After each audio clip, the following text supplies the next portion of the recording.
Hello, everybody. Strategic Sage here. I've got a special guest today, Ethan Wong, or as he's better known to the AI War 2 community, Democracy. And Ethan's a tester for Arcen Games, and he's been kind enough to join us today. Hello, Ethan. Hello there, Strategic Sage. One of the things I'm curious about is what it's like sort of being at the inside at Arcen. I know you were involved in getting the turrets into the first expansion. There's an outguard that has your name on it. So, what's that whole experience been like? I've only joined as soon as the AI were to hit the Steam stores as early access, which is like point 0.8 something. That was when the game itself was more like in line with Classic, where there were no fleets or anything like that. They still had the wormhole guard posts, funnily enough, if you guys remember those. During that time, I was mostly involved with talking to Badger and Puffin over certain things, and this is where I started getting involved with Arcen as a whole. Beforehand, I didn't even really talk, even though I played quite a bit of Classic. I haven't touched Arcan's other games either, though, which is quite unfortunate on my part. I really should. What it's like being an insider, it's you learn quite a few things about the people that work on the game and a lot of the details that they put into the game and a lot of logical reasoning on why they do it. And some people, when they look at the game, they go, "Why does this happen? Why does this happen? Or why does that happen?" And from our standpoint, where we can see everything, we understand it, and it's kind of difficult sometimes to communicate that to the community on why we have to make those changes, as well as just getting to know each other a bit better. It helps to just relax a bit and just talk like normal people instead of constantly developing a game. It helps relieve a bit of stress, and it definitely helps towards just refreshing and getting ready for the next day where it's back to the grind on fixing out a bunch of bugs and whatnot like that. So I started getting inside on Arcen, I think roughly around last year, November-ish. Around that time, I was inducted in. I was kind of put in as mostly because I was one of the few people who was constantly there to give feedback and giving bug reports.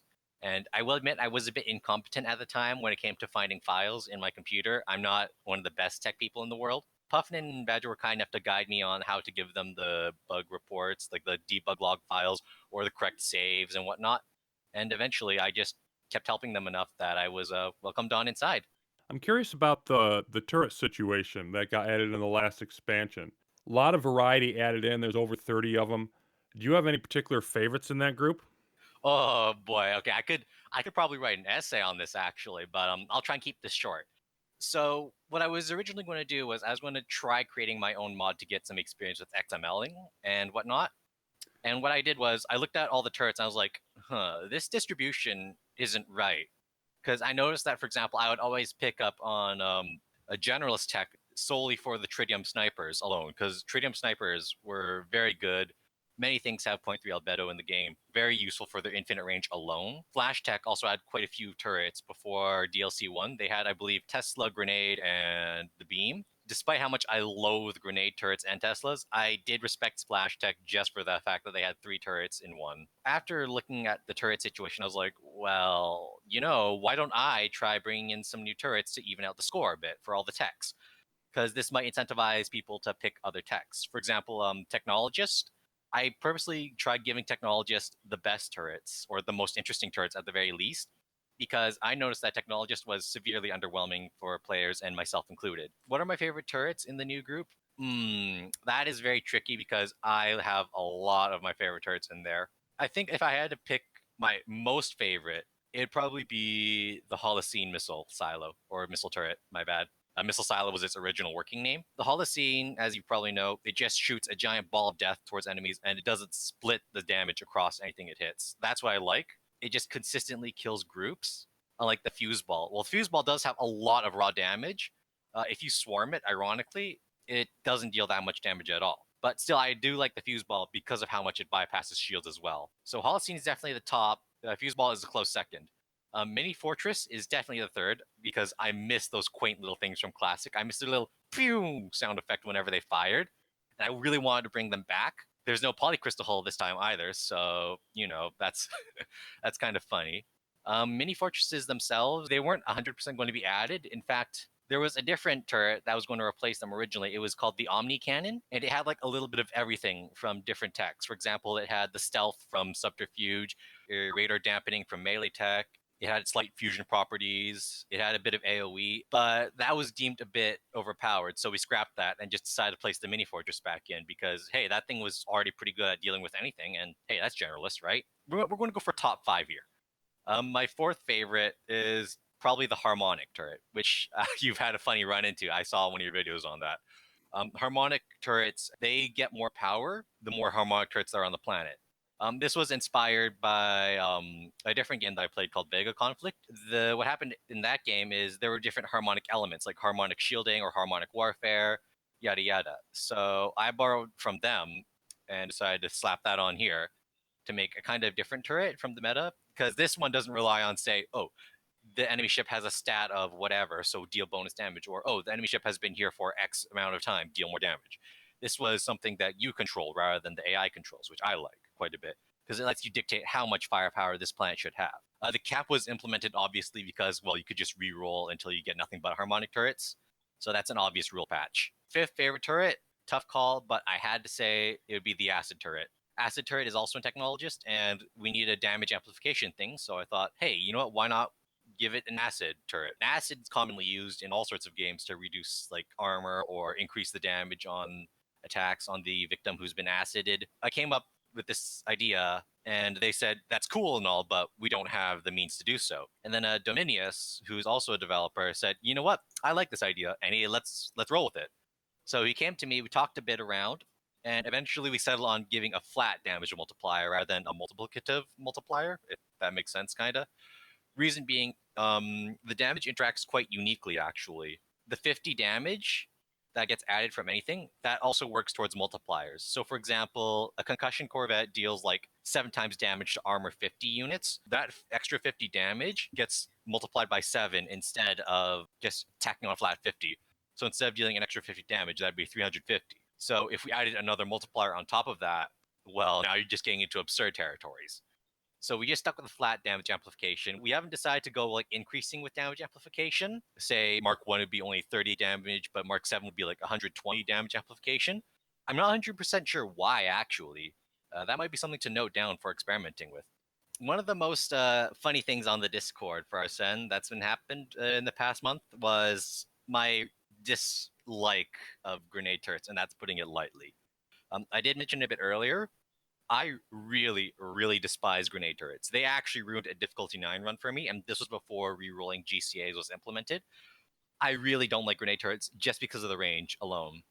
Yes, they did get a fire rate buff recently, which is nice, but their lack of range to me is what hurts. Because whenever I put them near the wormhole, the AI just blitzes past it and then starts eating away at the command station. If I put near the command station, well, then certain units like Raptors or Sentinel gunboats start shooting away at the command station. There's no like in between. So it's either put it near the wormhole and have the AI blitz past, or just destroy the grenades, or just have them sit there and do absolutely nothing. That hurts so much to me, and I campaigned so long for trying to get the grenade turret range to get extended, but the developers were like, no, no, no, they're fine as is. We don't want to increase the range of them. They're fine. So eventually I just gave up. But I was rewarded for my perseverance by mockingly having an outguard named after me. Originally, they were supposed to be Tesla and grenade turrets, but instead they just stuck to grenade turrets and grenade launcher corvettes. This actually, though, they were implementing that to show off a new showcase in spawn logic. This outguard, my outguard, Democratic Demolitionists, they spawn if you put them on a hostile world in the middle. So they'll be there to distract anything that hopefully spawns around the center. But if you spawn it on a friendly planet, they will attempt to spawn themselves between the command station and a random hostile wormhole. So hopefully they'll intercept whoever is coming in. I'm not sure if this interacts properly with exogalactic wormholes, however, so that's something to be tested. No, I've found that whole spawn logic thing you're talking about with the grenade turrets be really useful, and using more and more outguard has become something I've evolved into. The turret types there, I really like the Holocene. You mentioned the run with the harmonic. Another one I found that was really painful if you run into it is the hailstorm. Just don't try attacking them with swarmers. I tried that once, and that's a good way to kill all of your fleet. See, Mini Fortress I haven't seen yet, but got some similarities there. I really like the acid ones too, just because I like I guess I'd call it the elegance of the synergy with those put together. One of the things that I've noticed in sort of looking at the overall gaming scene is that especially over the last, I'd say 5, 6 years, things have gotten a lot more crowded. It's something that Chris has marked on before. That it's just harder to get a word in the market because there's so many quality indie developers out there now and bigger companies. And so with all of those games on the market, what is it that makes AI War 2 worth your time to invest in, not just as a player, but as someone who's actively contributing to the production, development, tweaking of various things? What sets it apart, in your opinion? That's a tough one, but if I had to say, it's definitely the challenge for the game itself, and for me contributing to the community. It's mostly brand loyalty, I guess you'd call it. I said that I didn't really play the other Arcen games, but I did play a lot of Fleet Command, and I just wanted to help out Arcen because I know that their situation's quite dire. Even though I can't like code to fix the bugs because I have no coding knowledge, the least I can do is consistently keep playing and hopefully find a few bugs. Like one of the macrophage bugs that happened past month where it crashed if you try to tame with Fallen Spire enabled. So it's doing that I can do to hopefully help out instead of sitting around and doing nothing. As for why I like AI War 2 instead of all the other games, yes, I'll admit there are some other amazing games out there, like Deep Rock Galactic.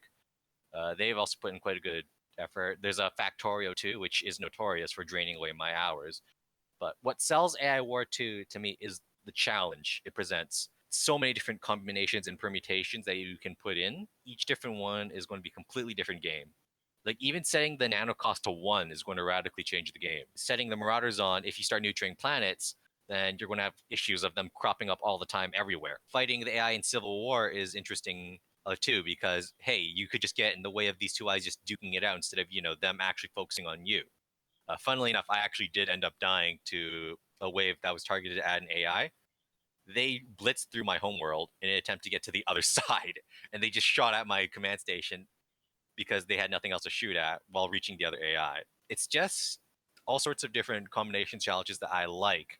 Whereas most other games that I played, it's just a rinse and repeat routine. I mean, yeah, Factorio, they changed quite a bit too, and there's a lot of mods, yes. At the end of the day, it's still the same thing of build the rocket and launch or some other mod condition. You're working towards a set goal. And in AI War 2, yeah, you're working towards a set goal too of defeating the AI overlord, but it doesn't have to necessarily be that all the time. Like you could also team up with the AI to try and take on the horrors of the nano cost, or try and defeat nothing but the scourge at intensity 10 instead of the AI. You can always change it up. And that's what I like about AI War 2. It's the challenge and the different ways that you can be challenged, especially towards trying to beat difficulty 10, where traditionally, if you beat difficulty 10 without any bonuses like factions allied to you or using any of the debug, then they consider that a bug in and of itself that you managed to win, and then they have to patch that. Another thing is just the communication between the community and the devs. The devs aren't quick enough to respond usually to you whenever you talk. They can hopefully fix whatever it is that's wrong if you have a bug, and they have the Mantis bug tracker up where they can talk with you as well, which is quite nice. I've seen very few games that do this where they will actively talk to you and try to figure out what's going on. Because normally it's just, oh, bug X has happened, submit, and hopefully it'll get addressed at some point. Whereas AOR 2, they'll hopefully reply to you, and then you can start talking between the devs to see what exactly is going wrong. No, that makes a lot of sense to me. I sometimes describe myself as a barely controlled Arcen fanboy because of the record that they've supported not just AI War Classic, but Last Federation and all of the other games that they've done. And I think they've generally had the customers in mind. I think that there was I don't know how true it is now, but like they through the first expansion, they had one patch out every 3 days. And that plus the interaction is virtually unmatched. So I'm with you on that. And then one other thing, just to add on to the AI War 2, I sometimes describe it as sort of turning an RTS on its head, whereas instead of getting stronger as you get bigger and taking away resources from the AI, it's backwards. And to me, it's just sort of like the whole uniqueness. There are other strategy games you can find that are hard. The unique approach you have to take to it, and then what you just said about, the whole, all the different factions. There's in the vanilla, not with mods or tweaks or anything else, in the vanilla, the breadth of different scenarios. I think that's a really good point, also. One of the reasons why I was excited about you putting forth your thoughts in this type of environment is that we're very different in the way we approach the game from a strategy point of view in a lot of ways. I'm more of a low AI progress player. I embrace going slow at the beginning, the choices that you have to choose between one thing or the other.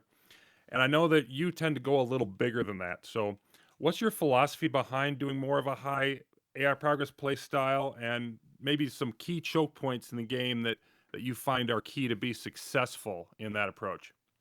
All right, so a couple of months ago, when I was playing difficulty 9, I myself was actually a low AIP runner too. What was going on was the developers were looking to make high AIP viable.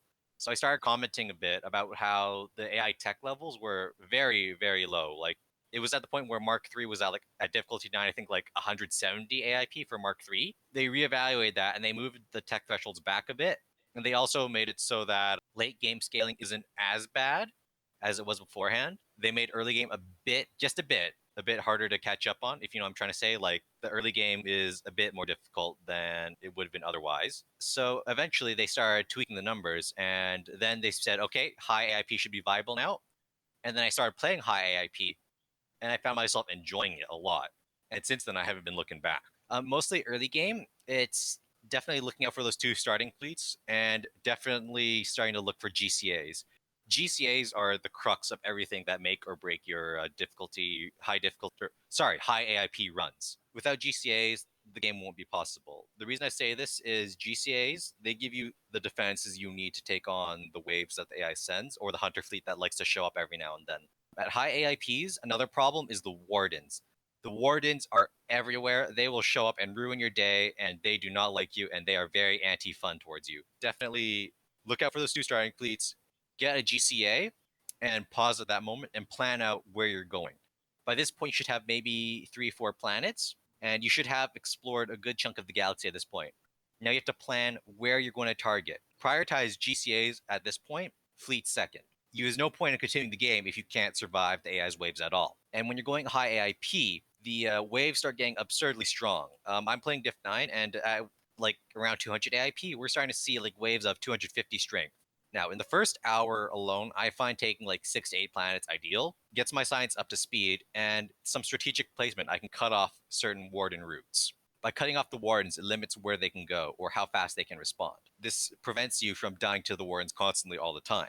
If the wardens ever catch up to you, what I find doing is playing like I'm supposed to be playing. We're a human guerrilla resistance. We're not like some military that has all the power in the world. No, we're a very tiny resistance and we have to be fast and mobile. So whenever the wardens show up, I like to just run away and go to the opposite end of wherever the wardens are. So that way the wardens have to start following through their wormholes to reach where I am. And it's pretty much just whack-a-mole. So the wardens have to keep showing up. As soon as they do show up, I run away. They show up again, I run away again. So this is a very like slow chisel method that I use to poke away at AI. And eventually I do get to my targets and I do grab what I need to grab. This is the mid game now. And another one of the more important things to worry about are the cross planet attacks. CPAs are killers. A bit of interesting trivia is many people believe that CPAs spawn new units. No, no, no. That's not how CPAs work. CPAs are very complex in detail, and I'm not even sure if this is correct in and of itself, but CPAs can be abstracted as such as this. The AI gets a certain amount of budget. That budget grows over time for the CPA. When it's time to release the CPA, the AI quote unquote buys units from its own guard posts. It doesn't create new ones. These units are then set free to attack you as free roaming threat. How the AI decides what units it grabs, it's kind of like this. I'm not 100% sure, so don't quote me on this, but it's something like this. Pick the current tech mark and find units that are in that tech mark. So if I'm at AI Mark 2, find units on planets that are Mark 2 and release those first. Then I look for units that are above that by 1 mark. So I start looking for Mark 3 units. Once I released a certain amount of Mark 3 units, I then look for Mark 4 units. After I've done looking for Mark 4 units, I then release a random amount of any mark. So that might be a bit complex, but that's the basic gist of how CPAs work. But the point is, CPAs are there to murder you. I've seen 2K strength CPAs come at me, and that in and of itself is very worrisome. Since they're free roaming threat and they're not waves, you will not know where they will strike.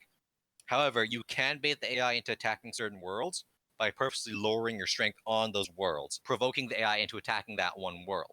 So since you know where they are coming, you can then set up traps there, like mobile fleets on the planet next door, or say a tractor battle station to make sure that all the units will stay instead of running away. Another selling point for high AIP is just the amount of decisions that you no longer have to make. In a low AIP run, you might have to go, do I hack the GCA in order to make sure I don't lose it? Or can I risk it and hack an ARS?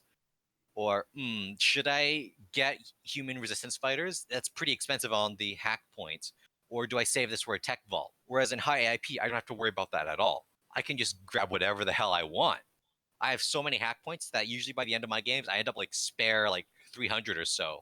And I end up spending like 600. I don't have paralysis, like decision paralysis. I can choose whatever I want. But you're going to need that because then the AI starts retaliating bigger and quicker. It's also gotten to the point where at high IP, I've had to deal with exogalactic war units because I myself have gotten quite strong, and the AI is willing to unchain that. So it's best to start prepping defense for those. I'd like to ideally grab at least one Nucleo set from a GCA to deal with those. Nuclear turrets as well are one of the more reliable turrets for dealing with big things, just because how many big things have 7,000 energy. Definitely. As for deciding what to do for like targeting certain planets, it's definitely always trying to crawl towards the AI homeworld.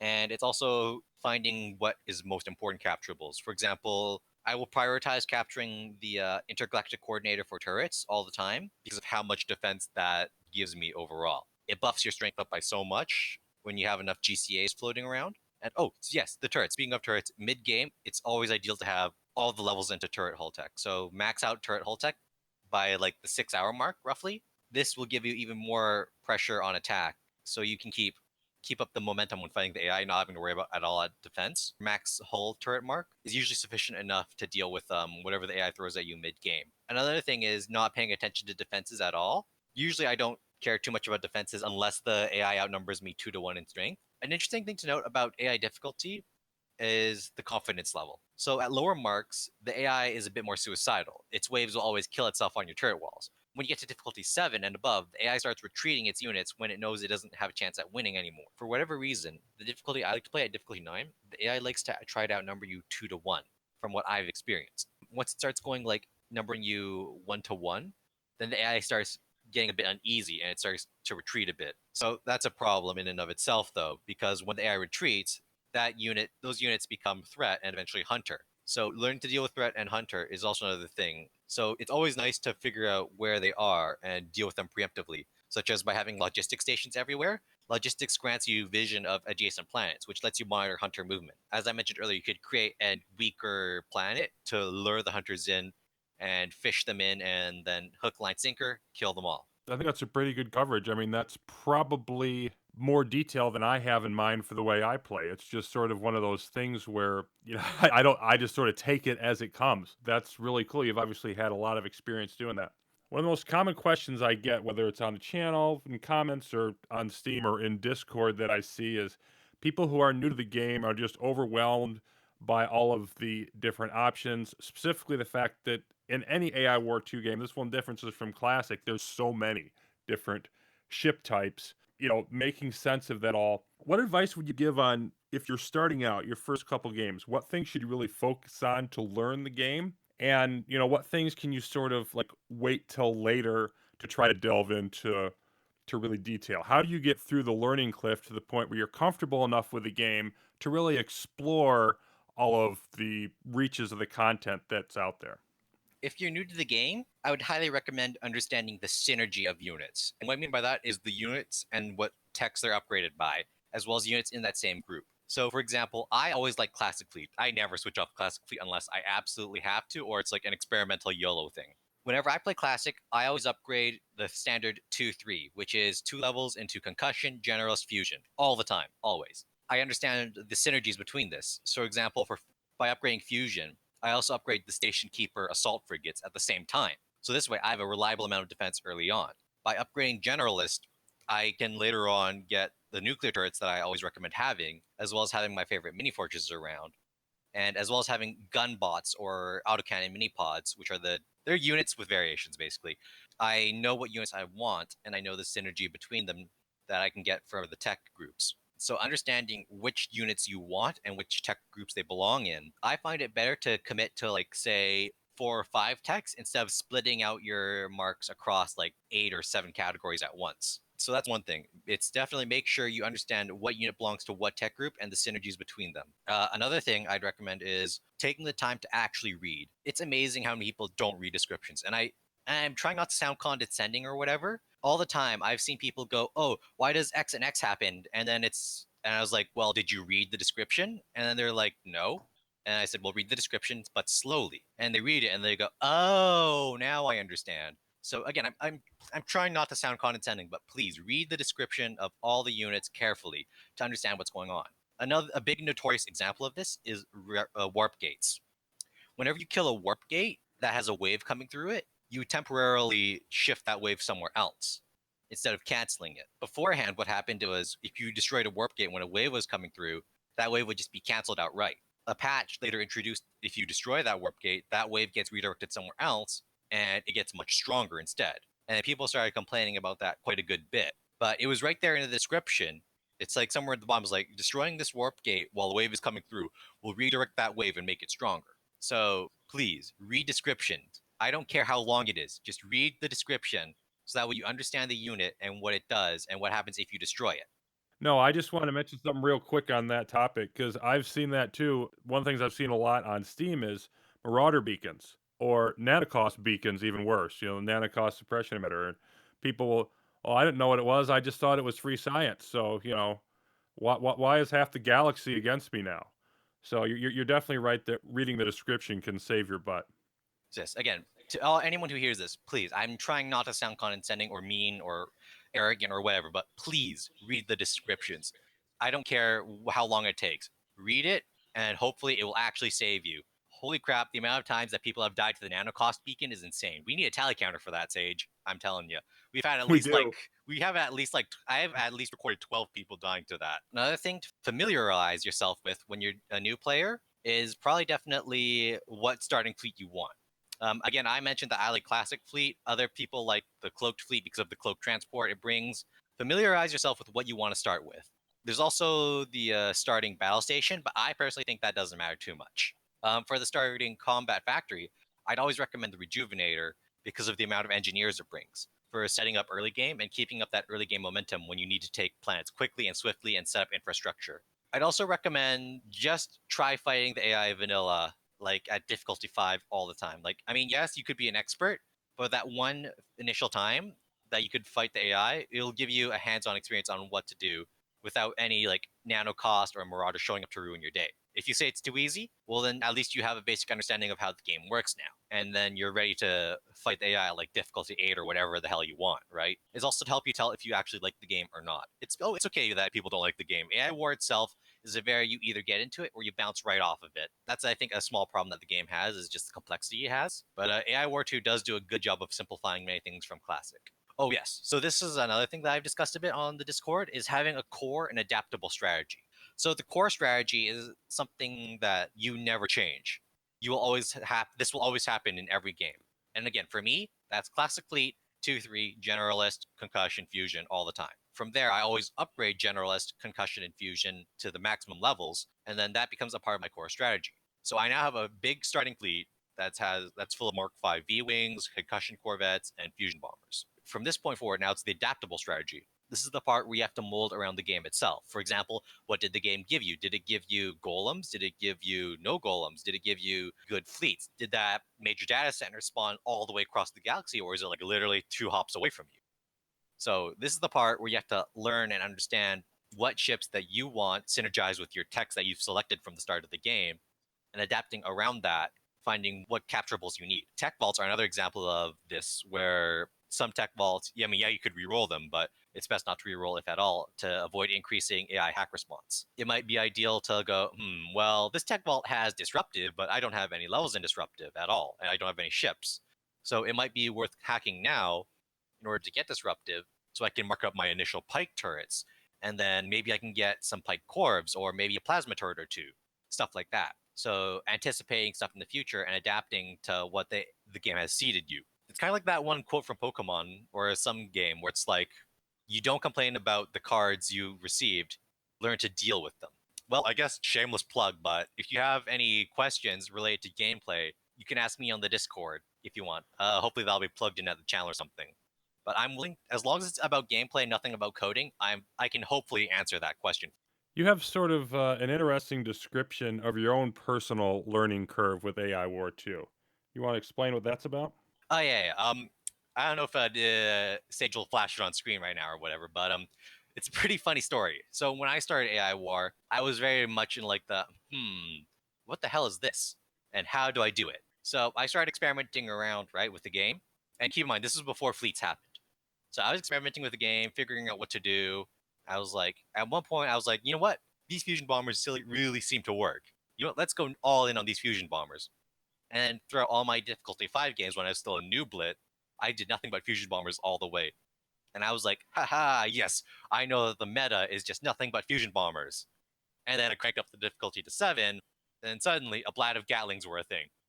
And a blast of Gatlings deal damage to zero point 0.7 albedo, and when you know it, fusion bombers are 0.7 albedo.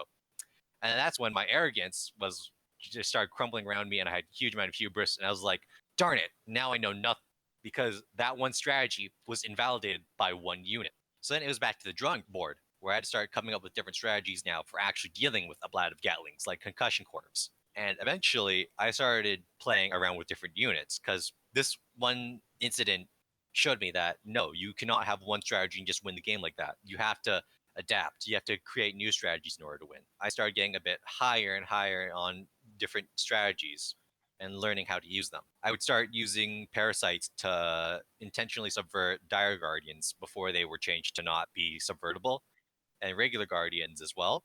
And I'd lure them all into a corner to subvert them and then fight the guard posts to deal with particularly nasty marked planets. At that point, I was starting to just realize the sheer scope of how many things I could do, can do, and will do. And at that point, I just started realizing, well, I kind of understand the game now. At the end of the day, I don't think I'm actually going to know everything about it. And I'm still to this day learning new things. Like last week, 2 weeks ago, or sorry, last month ago, I learned about destroying my own command stations intentionally to bait the wardens off off the AI homeworld, and therefore leaving it exposed. That's a strategy I learned quite recently, and I could have learned that a long time ago, but I didn't. I'm still discovering new strategies, and at this point, it's real. It's where I realize, well, I kind of understand everything, but at the same time, I acknowledge that I will never truly understand everything. It was, I don't know anything. I know everything. I know nothing. Okay, I kind of know everything, but we'll never know everything, if you know what I'm trying to say. No, that's pretty good. I think AI War 2 is just one of those games where you would have to play it forever and be a genius to actually fully break it, fully understand it, because there's so many combinations like we mentioned before. Thanks for watching and listening to part 1 of my conversation with Ethan Wong. Part 2 will be coming up next week.